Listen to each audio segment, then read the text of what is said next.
Hello बच्चों, चलिए प्रश्न को देखते हैं। प्रश्न है, ग्रुप 11 के तत्वों को रिक्त स्थान धातु भी कहा जाता है। तो बच्चों चलिए यहाँ पर मुख्य अवधारणा की बात करें। मुख्य अवधारणा,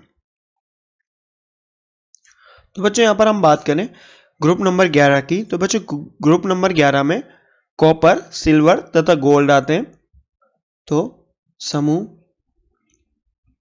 संख्या 11, जिसे हम बच्चों रोमन में फर्स्ट बी भी बोलते हैं।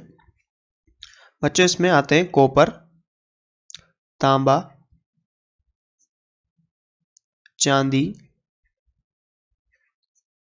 तथा सोना। कॉपर, सिल्वर तथा गोल्ड, CuAg तथा Au। तो बच्चों तांबा, चांदी, सोना, इन तीनों धातुओं का उपयोग पहले के जमाने में बच्चों सिक्का बनाने में यूज किया जाता था, सिक्का बनाने में होता था बच्चों, इसलिए हम यहाँ पर इसको सिक्का धातु या फिर मुद्रा धातु भी कहते हैं। तो यहाँ पर बात करें, तांबा, चांदी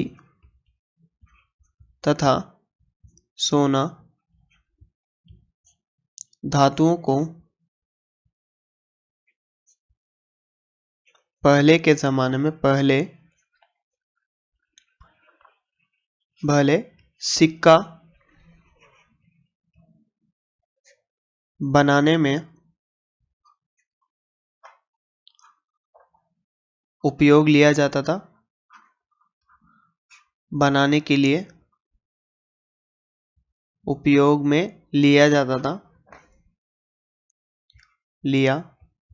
जाता था। इसलिए बच्चों हम यहाँ पर इसका सिक्का या मुद्रा धातु भी कहते हैं। इसलिए इन तत्वों को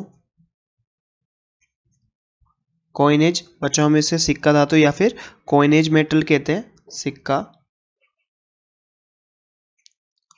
मुद्रा धातु भी, सिक्का या मुद्रा धातु, या बच्चों अंग्रेजी में बात करें तो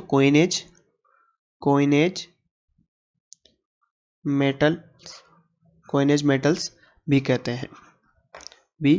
हैं। तो बच्चों ये उस जमाने में इसलिए उत्तम थी यहाँ पर सिक्का बनाने में, क्योंकि ये एक तरह से देखा जाए तो बच्चों अक्रिय थी, नोबल थी। तो ये धातु कैसी थी बच्चों? ये धातु रासायनिक सक्रियता के अनुसार, रासायनिक सक्रियता के अनुसार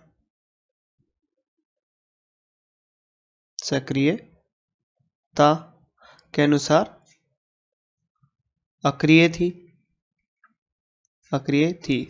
क्योंकि बच्चों हम यहाँ पर जानते हैं कि क्या इनका जो अपचयन, मानक अपचयन विभव होता है बच्चों, ये धनात्मक होता है, और धनात्मक होने के कारण बच्चों इनका ऑक्सीकरण आसानी से नहीं होता था, और ऑक्सीकरण नहीं होता था, इसलिए बच्चों हम यहाँ पर इनका उपयोग यहाँ पर सिक्का बनाने में किया जाता था। इसलिए बच्चों हम यहाँ पर इसने क्या कहते हैं? कॉइनेज मेटल या सिक्का धातु। तो यहाँ क्या आएगा बच्चों? समूह 11 के तत्वों को क्या कहा जाता है? सिक्का, या बच्चों हम कह सकते हैं मुद्रा धातु।